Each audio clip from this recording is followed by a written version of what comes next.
ஓம் நமது அத்வைத வேதாந்த குரு சம்பிரதாயம் சத்தாவை பற்றி என்ன சொல்கிறது என்று இப்பொழுது பார்ப்போம்.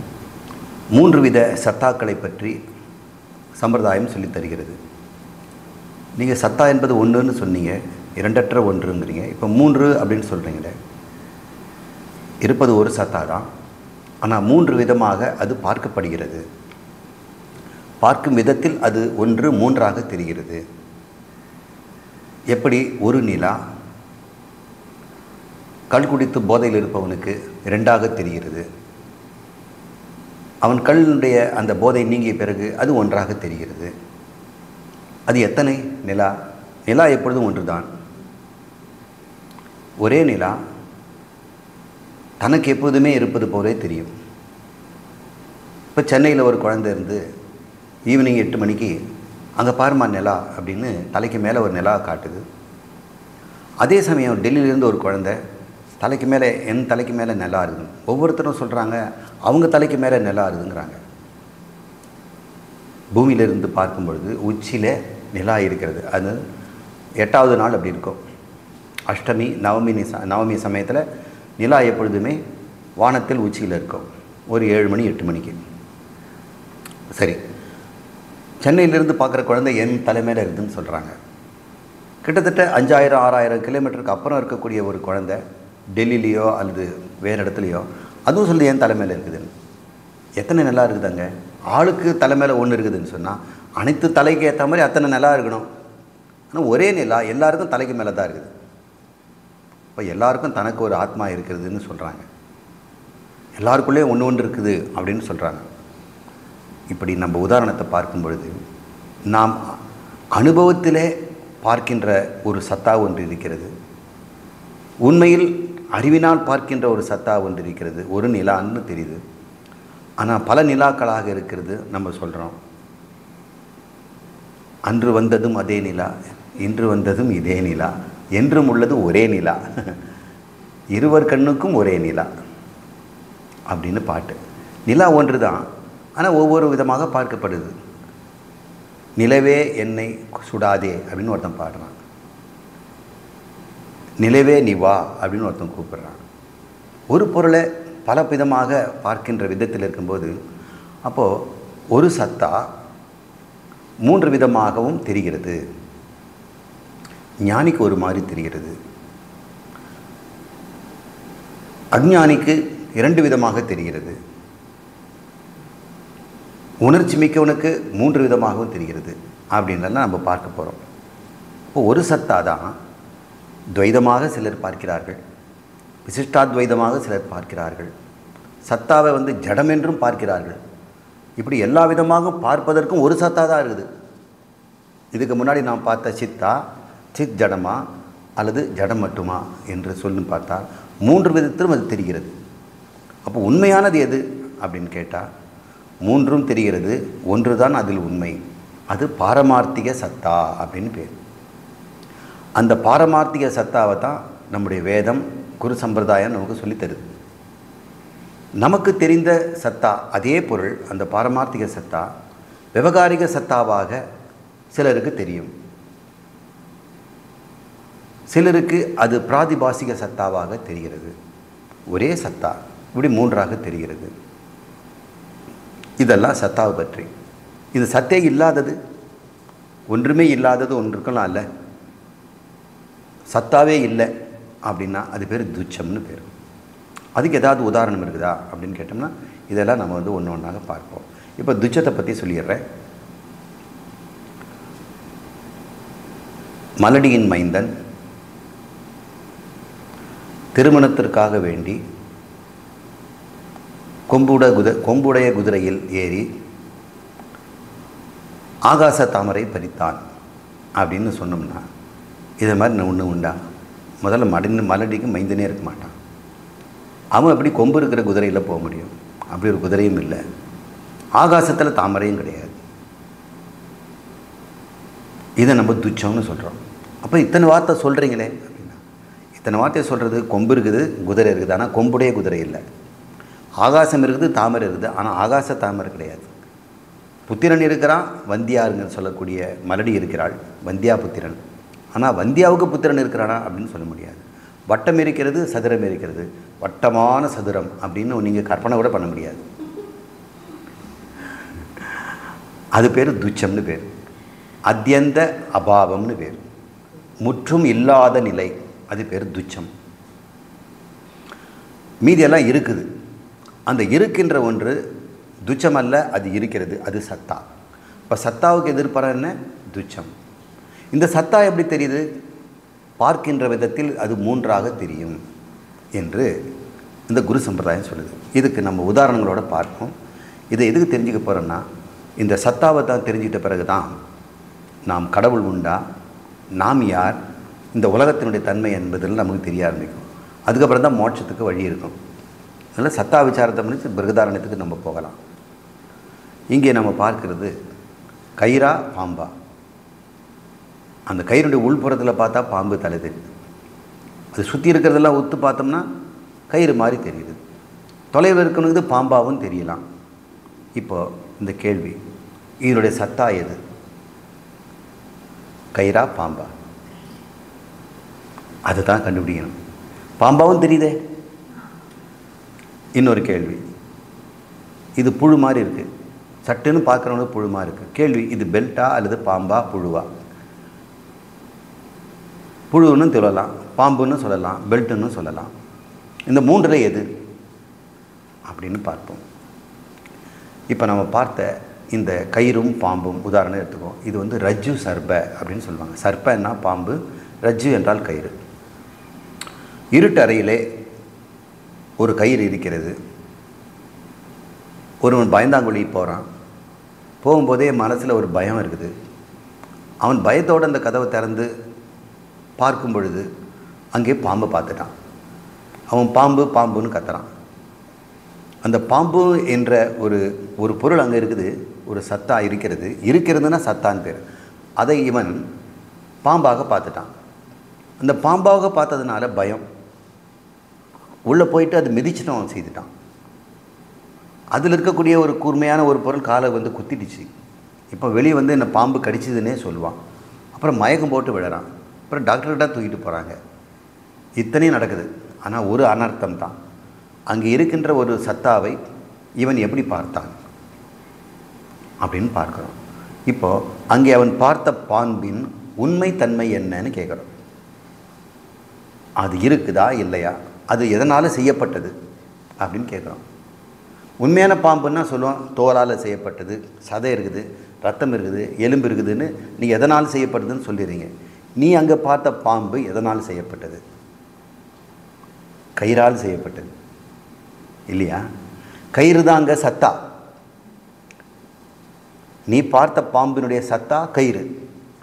ஆனால் சத்தா எப்படி தெரியுது? பாம்பா தெரியுது. அதே மாதிரி இப்போ அந்த சத்தா விசாரத்தை இப்போ போகிறோம், கொஞ்சம் கொஞ்சம் நெருங்குவோம். பாம்பின் உண்மைத்தன்மை எது? இதுக்கு வந்து சம்பிரதாயம் சொல்லுது, நீ பாம்பை பார்த்தினா அது பிராதிபாசிகம். பிராதிபாசிகம்னு பேர். நீ பார்த்த பாம்பினுடைய தன்மை அது கயிறுன்னு சொல்லிட்டுன்னா அது வந்து தன்மை வேறு, அது பாரமார்த்திகமாகிடும். இப்போ நீ பாம்புன்றிய அதனுடைய ரியாலிட்டி, அது இருக்குதா, அதனுடைய தன்மை என்ன? அது இல்லைன்னு சொல்ல முடியாது, துச்சம்னு சொல்ல முடியாது, சத்தான்னு சொல்ல முடியாது. ஏனென்றால் லைட்டு போன்ற பிறகு அங்கே கயிறு தான் இருக்குது. இப்போ அவன் சொல்கிறான், நான் பார்க்கும்போது பாம்பு இருந்தது, இப்போ அதே இடத்துல கயிறு இருக்குது அப்படின்னு சொல்கிறான். நீ என்ன சொல்கிறப்போ, என்னுடைய பயத்தினால கயிறு பாம்பாக தெரிஞ்சுது. ஓகே, உனக்கு புரிஞ்சுக்கிட்டப்பா. இப்போ கயிறு இருக்கிறது உண்மையில், பாம்பு இருக்கிறதா அப்படின்னு இல்லை. அறியாமல் இருக்கும் வரை அது இருந்தது, அறிவு வந்தவரும் போயிடுச்சு அப்படின்னு அவன் சொல்கிறான். அப்போது உனக்கு குழப்ப அறிவினால் ஒரு பொருள் இன்னொன்றாக தெரிந்தால் அது உனக்கு உணர்வையெல்லாம் ஏற்படுத்தி பயத்தெல்லாம் கொடுத்துச்சுன்னா அது பேர் பிராதிபாசிகம் அப்படின்னு சொல்கிறான். அது ஏன் அதை மாதிரி உனக்கு அந்த பொருள் அப்படி தெரியாமல் வேறு மாதிரி தெரிஞ்சுது? அது பேர் துஷ்ட பிரமாணம். நீ பயன்படுத்திய பிரமாணம். இருட்டு ரூமில் கண்ணை நீ பயன்படுத்தக்கூடாது, வெளிச்சத்தில் தான் கண்ணு பயன்படும்.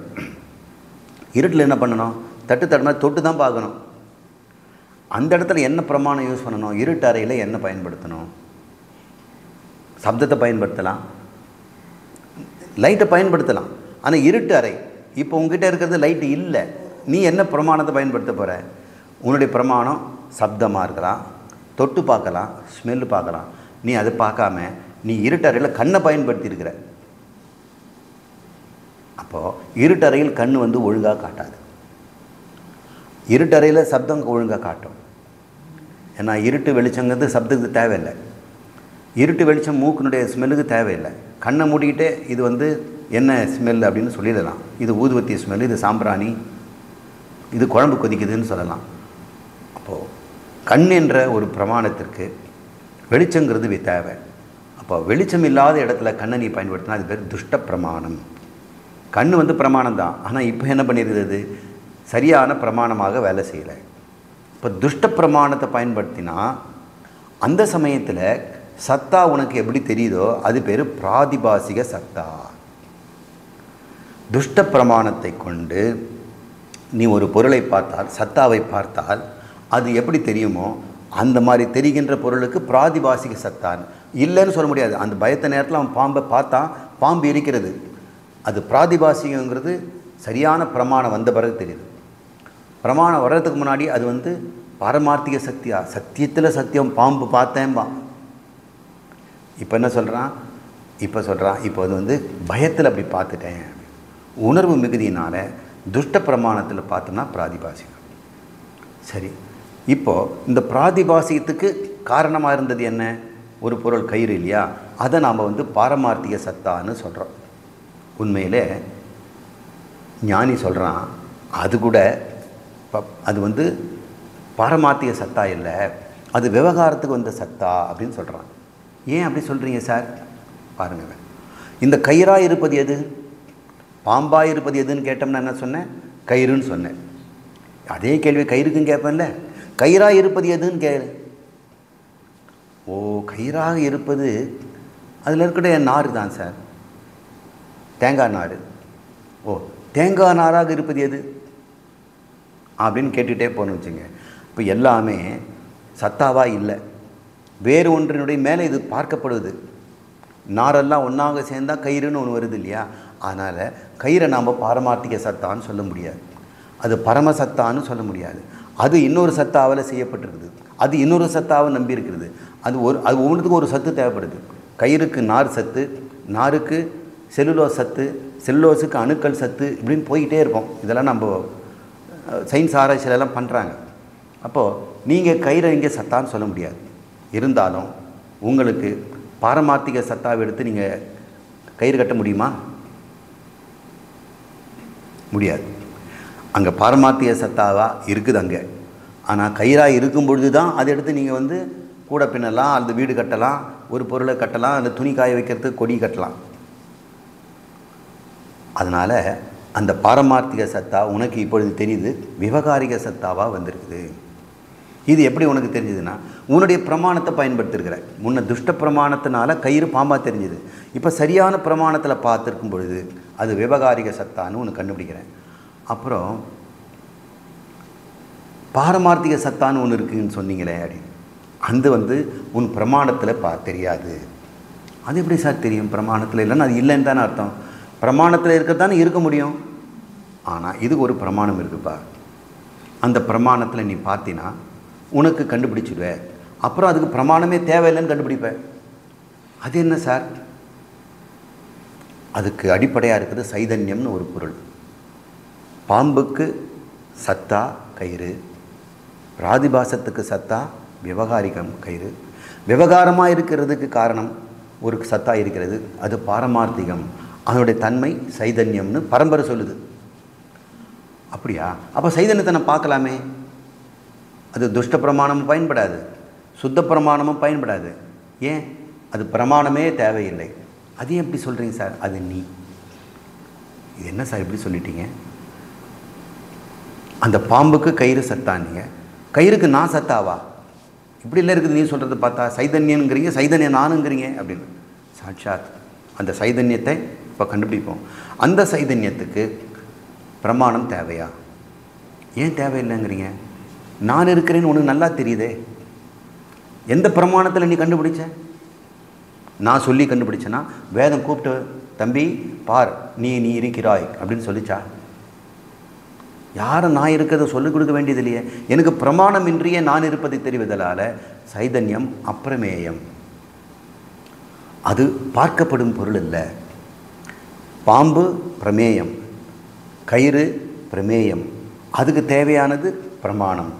கயிறு பிரமேயம், அதுக்கு தேவையானது சுத்த பிரமாணம். பாம்பு பிரமேயம், அதுக்கு தேவை துஷ்ட பிரமாணம். சைதன்யம் பிரமேயம் இல்லை, அது நீ. நீ பார்க்கப்படும் பொருளாக வச்சிட்டின்னா பிரமாணம் தேவை. ஆனால் உன்னை நீ பார்ப்பதற்கு எதுவும் தேவையில்லைன்னா அது சொத பிரமாணம். அது தன்னைத்தானே அறிந்து கொள்வது சொத சத்தா. அதற்கு இருக்க வேண்டிய அவசியம் இல்லை. இப்போ பாம்புக்கு கயிறு தேவைப்பட்டது, இப்போ கயிறுக்கு சைதன்யம் தேவைப்படுது. சைதன்யம் இருப்பதற்கு ஏதாவது ஒன்று தேவையா? அதுக்கு அதிஷ்டானம் தேவையில்லை. அதுதான் பரம அதிஷ்டானம். அதன் மீது தான் எல்லாம் இருக்கிறது. அது அப்பிரமேயம், ஸ்வப்பிரகாசம். அது பார்க்கப்படும் பொருள் அல்ல, எப்பொழுதுமே தன்னையே அறிந்து கொண்டிருப்பது ஸ்வப்பிரகாசம் என்று அறிமுகம் பண்ணியிருக்கிறோம்.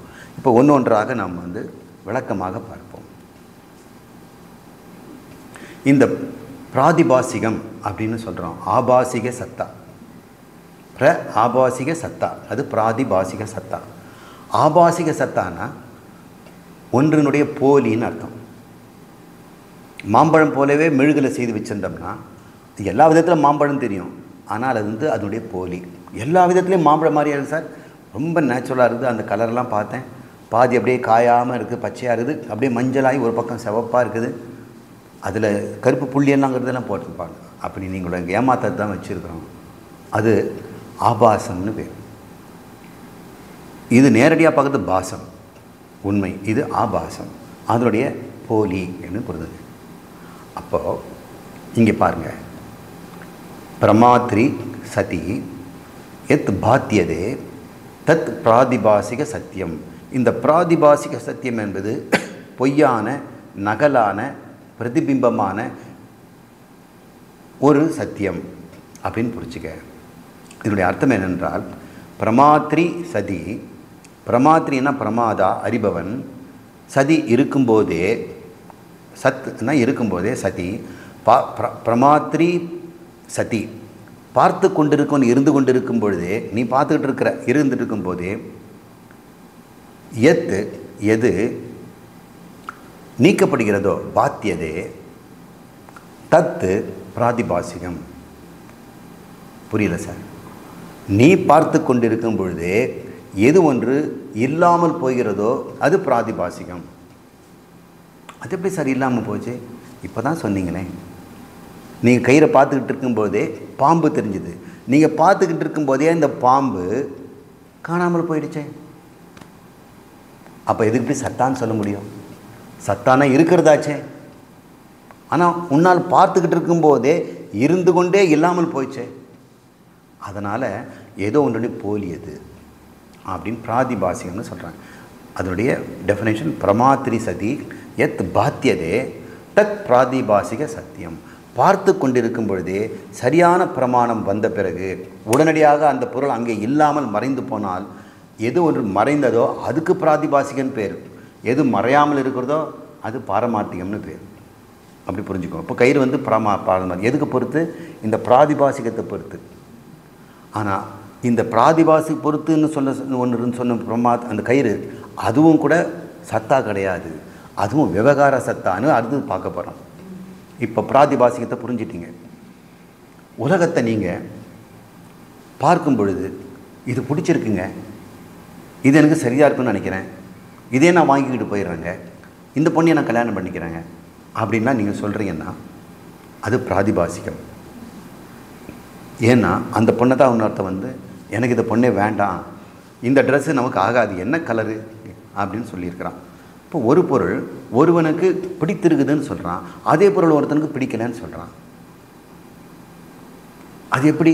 பார்த்து கொண்டு இருக்கும் போதே நீ பார்த்துக்கணும், ஒருத்தன் பிடிக்குதுன்னு சொல்கிறான், பிடிக்கலன்னு சொல்கிறான், அப்புறம் கடைசியில் அவனே பிடிக்குதுன்னு சொல்கிறான், அப்புறம் பிடிக்குதுன்னு சொன்னால் கொஞ்ச நாள் கழித்து பிடிக்கலன்னு சொல்கிறான். இவன் இருந்து கொண்டே இருக்கிறான். ஆனால் அவன் பார்த்த உலகங்கள் இருந்து கொண்டே மறைந்து கொண்டிருக்கிறது. முன்பு பிடித்ததுன்னு சொன்னது இப்போ மறைஞ்சு போய் பிடிக்கலன்னு ஒன்று வந்துருக்குது. அந்த பொருள் இருக்கிறது, அது பிடித்த பொருளாக இருந்தது. ஒரு கயிறு இருந்தது, அது பாம்பாக தெரிந்தது, இப்பொழுது கயிறாக தெரியுது. அல்லது துப்பட்டவாக தெரியும், அது ரப்பர் குழாயாக தெரியும். ஆளாளுக்கு விதவிதமாக தெரிகிறது. இவ்வாறு பார்த்து கொண்டிருக்கும் பொழுதே பார்க்கின்ற பொருளிலெல்லாம் வேறு விதவிதமாக தோன்றி மறைகிறது. உனக்கு பிரியம்னு தோன்றுது, இன்னொருத்தனுக்கு அது இல்லை, அது எனக்கு பிடிக்கலன்னு சொல்கிறான். அப்போ ஒரு பொருள் நீ பார்க்கிறவன் இருந்துக்கிட்டே இருக்கிறான், ஆனால் ஒரு பொருள் பிடிக்கணுன்றது இருக்குது, பிடிக்காதவும் இருக்குது. இப்படி போயிட்டு இருந்ததுன்னா இந்த உலகத்தை நாம் உள்ளபடி பார்க்கிறோமா? இது என் வீடுன்னு பார்க்கும்போதே பிராதிபாசிகம். இது என் சட்டை, என் மகன், என் குழந்தை, என் வீடு, என் உடம்பு, என் தலைமுடி அப்படின்னு சொல்வதெல்லாமே பிராதிபாசிகம் தான். சில சமயம் எனக்கே எனக்கு பிடிக்கல, முகத்தையே காட்ட பிடிக்கல, கண்ணாடியில் பார்த்து அப்படியே பயப்படுறாங்க. எப்படி இந்த முகத்தோடு நான் வெளியே போவேன், இவ்வளோ முகப்பொரு இருக்குது அப்படின்லாம் பயப்படுறாங்க. இதெல்லாம் ஒரு பொருளை இன்னொன்றாக பார்ப்பது. அப்புறம் அதே சமயத்தில் தெளிவான பிறகு இந்த முகத்தை வச்சுட்டு என்ன பண்ண முடியும்னு விட்டுடுறாங்க. அந்த முகம் பிடிக்குது, அப்புறம் பிடிக்காமல் போகுது. ஒரு பொண்ணு சொல்கிறா, தன் முகமெல்லாம் முகப்பொருவாக இருக்குது, என்னால் பாய்ஸில் முன்னாடி கேர்ள்ஸ் முன்னாடிலாம் நான் எப்படி போவேன்னு. ஆனால் அதையும் மீறி ஒரு பையன் அந்த பொண்ணை லவ் பண்ணுறான்னு வைங்க, அதுக்கப்புறம் என்ன பண்ணுவான், இதை பற்றி கவலைப்பட மாட்டான். எப்படிங்க ஒரு பொருள் ஒருவன் அறிந்து கொண்டிருக்கும் பொழுதே அந்த பொருள் முன்பு இருந்த மாதிரி இல்லையே, மாறி விடுகிறதே. பிடிக்கிறது பிடிக்காததாகவும், பயப்படுறது பயப்படக்கூடாததாகவும், பயப்பட்ட பாம்பு பயப்படாத கயிறா பாருது. எப்படி பயம் போன்றதும் இன்பம் போன்றதும் துயரம் என்பதும் வெறுப்பு பொறாமை என்பதும் பிராதிபாசிகம். உலகம் அது இருந்துக்கிட்டே இருக்கும், போயிடும். கோபம் இருக்கும், மறைஞ்சிடும். அன்பு இருக்கும், மறைஞ்சிடும். பாசம் இருக்கும், மறைஞ்சிடும். வெறுப்பு இருக்கும், மறைஞ்சிடும். பொறாமை இருக்கும், மறைஞ்சிடும். அதெல்லாம் உணர்வுகள் எல்லாம் இந்த உலகத்தின் மீது நாம் பார்க்கும்போது உலகம் பிராதிபாசிக சத்தியமாக தெரிகிறது அப்படின்னு புரிஞ்சுக்குங்க.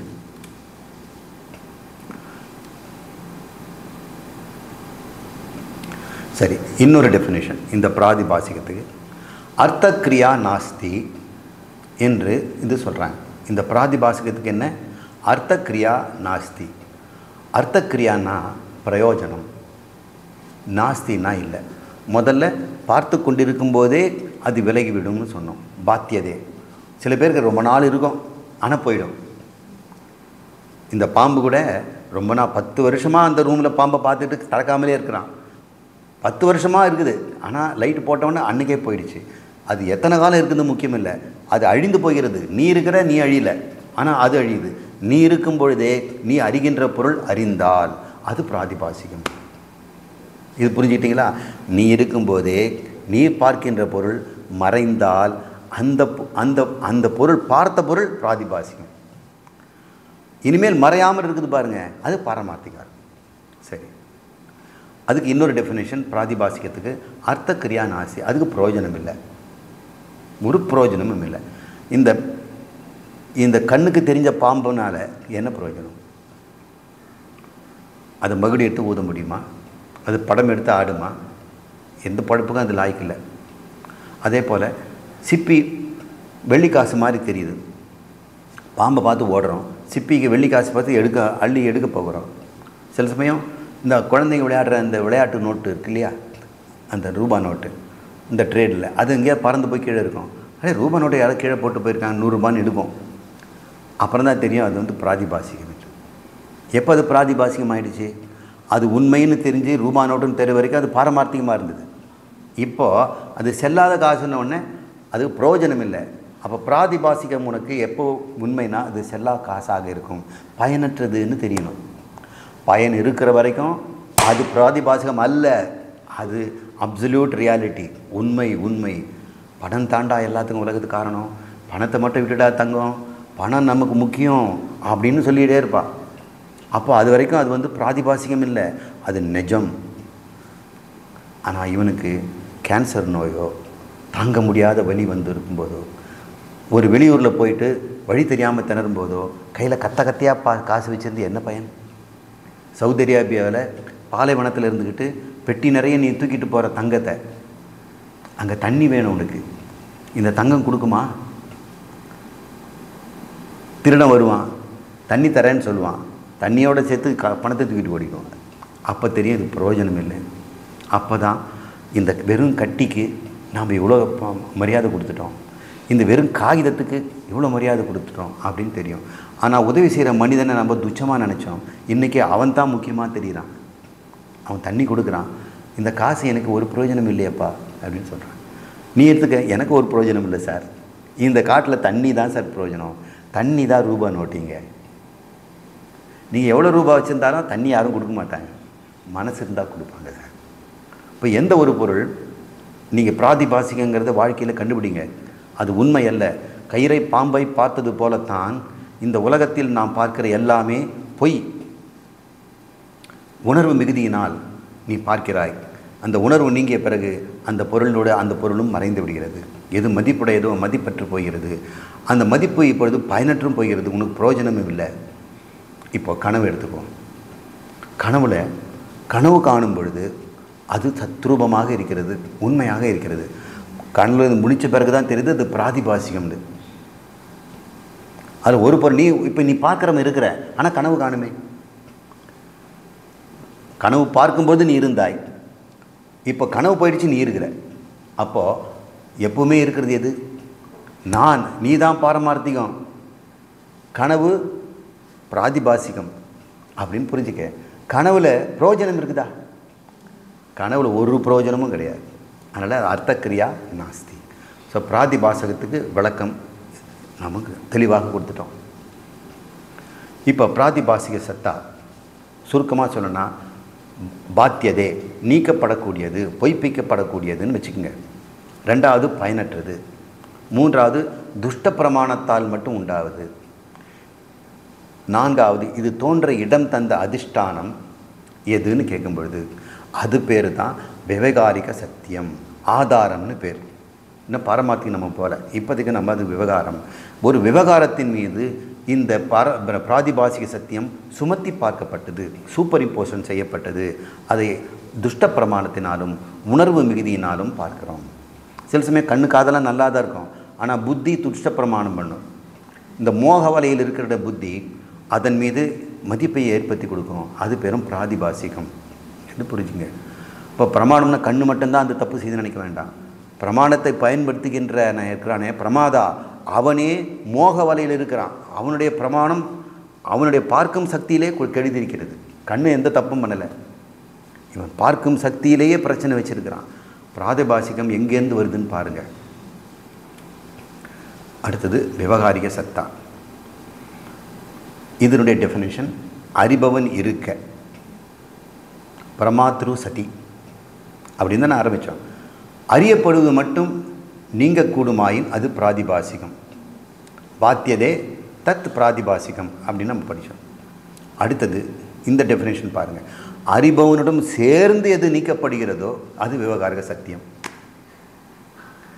முதல்ல பார்த்து கொண்டிருக்கும் பொழுது பார்ப்பவன் இருக்க பார்த்தவை மறைஞ்சுதுன்னா அது பேர் பிராதிபாசிகம். கனவு கண்டு கொண்டிருக்கும் போதே இவன் இருந்து கொண்டே இருக்கிறான், கனவு மறைந்து போய்விட்டது, இவன் இருக்கிறான். இப்போ விவகார சத்தியத்துக்கு ஒரு டெஃபினேஷன். அறிபவனுடன் சேர்ந்து எது நீக்கப்படுகிறதோ அது விவகாரிக சத்தியம்.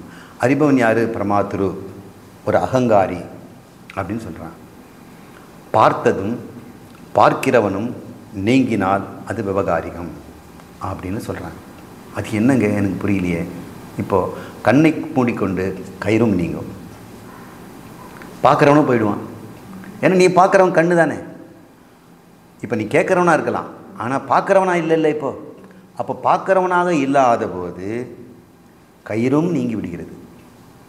முதல்ல கண் பார்த்து கொண்டு இருக்கும் பொழுதே பாம்பு போயிடுச்சு. நீ கயிறை பார்த்துக்கிட்டே இருந்த, பாம்பு பார்த்துக்கிட்டே இருந்த, கயிறுங்கிற அறிவு வந்த உடனே கண் அப்படியே தான் இருக்குது, ஆனால் பாம்பு போயிடுச்சு.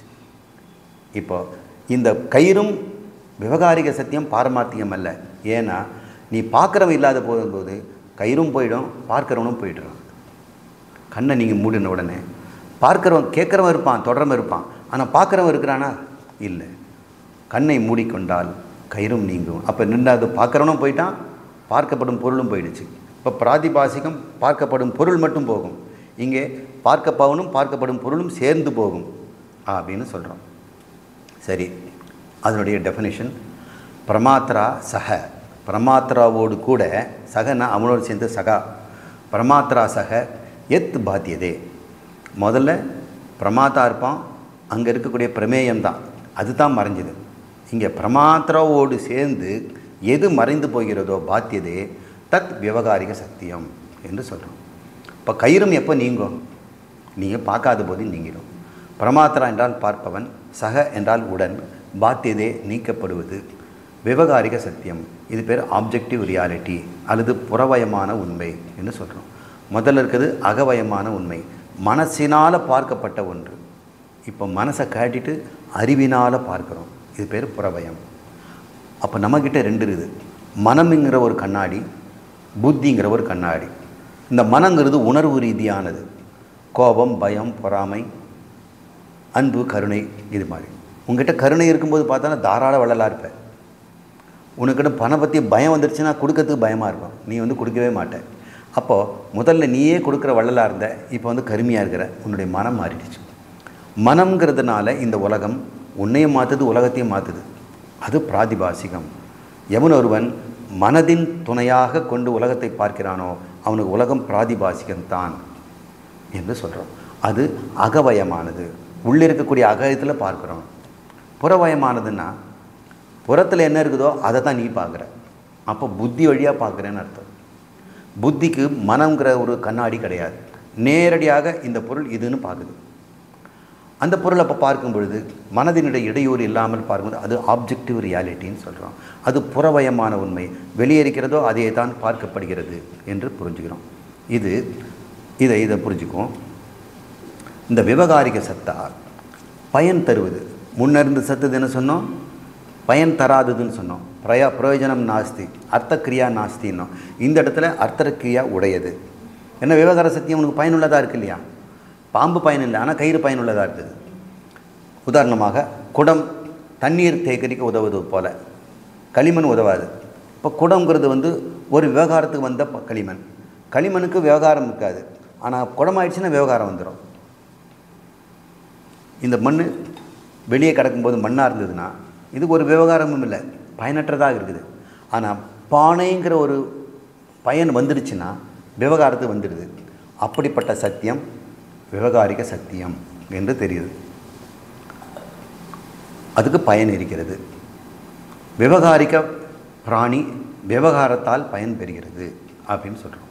எல்லா உயிரினங்களும் இந்த வெளியே இருக்கக்கூடிய உலகம் பயன் தரும் வரை அது இருக்கும் அப்படின்னு சொல்கிறோம். சரியான பிரமாணத்தால் இதை பெறுவது, பிரத்யட்சம், அனுமானம் முதலில் பெறுவது. அதனால் பிராதிபாசிகத்தில் வித்தியாசப்படுத்தி காட்டுறோம். இது பயன் தருவது, சரியான பிரமாணத்தால் அறிவது. இது வரைக்கும் விவகாரத்தை பார்த்தோம்.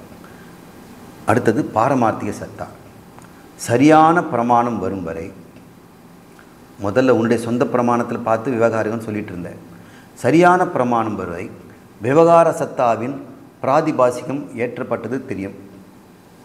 விவகாரமாகி இருக்கக்கூடிய கயிறின் மீது பாம்பு என்பது ஏற்றப்படுது எப்போ? சரியான பிரமாணம் வரும் வரை, லைட் போடுற வரைக்கும்.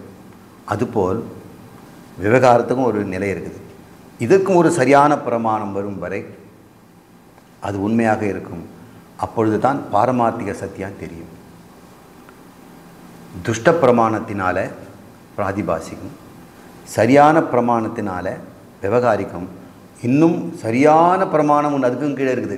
அதனால் பார்த்தோம்னா அதே கயிறு பாரமார்த்திக சத்தாவாக தெரியும் என்று இப்போ நம்ம பார்க்க போகிறோம். மறுபடியும் இதை ரீகலெக்ட் பண்ணும்பொழுது உங்களுக்கு நல்லா புரியும். பார்ப்பதை நீக்கினால் பார்ப்பவன் எஞ்சுவான், பார்ப்பவனை நீக்கினால் பாரமார்த்திகம் எஞ்சும் என்பது தான் இதோட டெஃபினேஷன். நீ பார்ப்பதை நீக்கினால், நீ பார்த்துக்கிட்ட பொருளை நீக்கிட்டின்னா போன பிறகு நீ மட்டும்தான் இருப்ப. உன் கண் முன்னாடி இருக்கிறதெல்லாம் போயிடுச்சு, எதுவும் இல்லைன்னா பார்க்கறதுக்கு ஒன்றும் இல்லை. ஆனால் பார்ப்பவன் இருப்பான் இல்லையா? பார்ப்பவனையும் நீக்கிட்டோம்னா, பார்ப்பவனே இல்லை நானே இருக்க மாட்டேன் சார். இல்லை, நீ இருப்ப இல்லையா? அது அந்த உண்மை உனக்கு இப்போ தெரியாது. நீ பயந்துகிட்டு இருக்கிற. நான் கேட்காம பார்க்காம இருந்துட்டேன்னா நாம் இல்லாமல் போயிடுவோம், அதனால் கண்ணை திறந்துக்கிட்டே இரு, முடிச்சுக்கிட்டே இருன்னு நினைக்கிறியா? இல்லை, பார்ப்பதை நீக்கினால் பார்ப்பவன் மிச்சம் வருவான். பார்ப்பவனை நீக்கிவிட்டால் தான் பாரமார்த்திகம் இருப்பது தெரியும். அடக்கடவுளே, இப்போ பாரமார்த்திகம் எது? பார்ப்பவனா? பார்ப்பவனுக்கு பின்னாடி இருக்கிற ஒன்றா? நான் நினச்சிட்டு இருந்தேன் பார்க்கப்படும் பொருள் இருப்பதனால பார்ப்பவன் இருக்கிறான்னு. இல்லை, பார்க்கப்படும் பொருள் இல்லாவிட்டாலும் நான் இருப்பேன். பார்க்கின்ற நீ இல்லாவிட்டாலும் நீ இருப்ப. சார் என்ன சொல்கிறீங்க? கொஞ்ச நேரம் கண்ணை மூடிப்பார், பார்ப்பவன் இருக்க மாட்டான், நீ இருப்ப. இல்லை சார், நான் கேட்டுட்ருக்கனே. இல்லை, நீ கேட்கவும் வேண்டாம். காதில் ஏதாவது ஈயம் பூசிக்க. எனக்கு சென்சார்கள்லாம் தொடர்பு இருக்குதே சார். இருக்கட்டும். ஒரு ஒரு ஒரு இந்த உடம்புடைய தொடு உணர்ச்சியெல்லாம் போவதற்கு ஒரு மருந்து இருக்குது இல்லையா, கொக்கைன் அப்படின்ற ஒரு பொருள். அதை போட்டுடு, என்ன கிடைக்கும்? உடம்பும் உனக்கு இருக்காது. நீ என்ன சொல்வ? நான் பார்ப்பவனும் இல்லை, கேட்பவனும் இல்லை, முகர்பவனும் இல்லை, ருசிப்பவனும் இல்லை, தொடுபவனும் இல்லை அப்படின்னு நீ சொல்கிறதுனால நீ இருக்கிற. நான் இருக்கிறேன். அவன்தான் பாரமார்த்திக சத்தியம். அது நீதான். பார்ப்பவனை நீக்குவது எப்படி? நீ இது மாதிரி காதல் ஈயெல்லாம் வச்சுக்கிட்டு கண்ணெல்லாம் விழ வேண்டாம். தினம் தினம் இரவு தூங்கும் பொழுது நீ பார்ப்பவன் இல்லை, கேட்பவன் இல்லை, நினைப்பவன் இல்லை, அறிபவன் இல்லை, உணர்பவனும் இல்லை, ஆனால் நீ இருக்கிறாய். அப்போ தூக்கத்தில் தான் பாரமார்த்திக சத்தியம் இருக்குதா? அது நான் தானா? அப்போ ஜகத்துன்னு ஒன்று இருந்ததே, அது விவகாரிக சத்தியம்பா. அது நல்லது கெட்டதுன்னு தெரிஞ்சதே, அது பிராதிபாசிக சத்தியம்பா. நல்லது கெட்டதை விட்டால் விவகாரம் தெரிஞ்சது, விவகாரத்தை விட்டால் பாரமார்த்திகம் தான் நிற்கிது. அது நானாக தானே இருக்கிறேன். அப்போ எல்லாத்துக்கும் சத்தா நீ தான். நீ இல்லாமல் பார்க்கப்படும் பொருளே இல்லை. சித்து இல்லாமல் ஜடமே கிடையாது. சித்துக்கு இல்லாமல் போவதும் கிடையாது. அங்கே பிரமாணம் ஏதுமில்லை. நான் இருக்கிறேன் என்று அறிவதற்கு எந்த பிரமாணம் இல்லை. அந்த பாரமார்த்திகம் தெரியுமா சார் தூக்கத்தில் அப்படின்னு கேட்குறோம். தூக்கத்தில் நான் பாரமார்த்திகம் இருந்தேன்னு தெரியலையே சார். ஏனென்றால் பாரமார்த்திகம் இருந்ததுன்னு அறிவதற்கு உனக்கு பிரமாணம் தேவை. அந்த பிரமாணம் உங்ககிட்ட இல்லாததுனால இருந்தும் உனக்கு தெரியல அப்படின்னு இது வரைக்கும் நம்ம புரிஞ்சு வச்சுட்டோம். இதை கொஞ்சம் தொகுத்து பார்ப்போம். பார்த்து கொண்டிருக்கும் போதே விவகாரத்தை நீக்கினால் பாரமார்த்திகம் தெரியும் அப்படின்னு சொல்கிறார். இதுக்காக நீ தூங்க வேண்டாம். என்ன சொல்கிறீங்க? பார்க்கும் பொழுது உலகம் உணர்வினால் பிராதிபாசிகம். சரி, உணர்வு நீக்கிட்டேன்னா புத்தினால் விவகாரம் இருந்தது. இப்போ பார்த்ததை நீக்கிட்டேன், பார்ப்பவனே நீக்கிட்டோம்னா பாரமார்த்திகம் தெரியுங்கிறீங்க. அது தூக்கத்தில்ங்கிறீங்க. ஆனால் தூக்கத்தில் எனக்கு அறியாமல் இருக்குதே, நான் அறிவது இல்லையே. நான் முழிச்சுக்கிட்டு இருக்கும்போதே பாரமார்த்திகத்தை பார்க்க வழி சொல்லுங்கள் அப்படின்னா, முழிச்சுக்கிட்டு இருக்கும்போதே பார்ப்பவனையும் கேட்பவனையும் சிந்திப்பவனையும் நீக்கு. அது எப்படி சார் முடியும் அப்படின்னு சொல்கிறான். பார்த்து கொண்டிருக்கும் பொழுதே விவகாரத்தை நீக்கினால் பாரமார்த்திகம் தெரியும். அப்போ தான் முழிச்சுக்கிட்டு இருக்கும்போதே பரமார்த்த சத்தாவை நீ பார்க்க முடியும். பார்க்கும்போது எப்படி விவகாரத்தை நீக்கிறது சார்? பார்க்குங்கிற விவகாரம் இருக்குதே, நான் பார்க்காம இருந்தேன்னா கூட கேட்குறங்கிற விவகாரம் இருக்கிறதே, இது எப்படி நீக்குவதுன்னு. இதெல்லாம் நீக்க வேண்டாம் தம்பி, அது இருந்துக்கிட்டு போடும். ஞானத்தால் நீக்கு. அது எப்படி சார் ஞானத்தினால நீக்க? எப்படி லைட்டை போட்டு பிராதிபாசி நீக்கினியோ அதே போல் ஒரு உண்மை தத்துவத்தை நீ குருவிடம் கேட்டு கற்றுக்கொள்ளும் பொழுது அந்த பாரமார்த்திக சத்தியம் என்னங்கிற தன்மையை தெரிந்து கொண்டால் அந்த ஞானத்தினால் நீ பார்த்து கொண்டு இருக்கும்போதே பார்ப்பவனும் போய்விடுவான், கேட்பவனும் போய்விடுவான், உணர்பவனும் போய்விடுவான். அப்பொழுது போய்விடுவான்னு எல்லாத்தையும் நீக்கினவன் கடைசியில் நிற்பான். அது மிடித்து கொண்டிருக்கும் போதே உனக்கு தெரியும். அதை சுட்டி காட்டுவதற்கு இந்த சத்தா விசாரத்தை நாம் மீண்டும் தொடருவோம். அடுத்த வகுப்பில் பார்ப்போம்.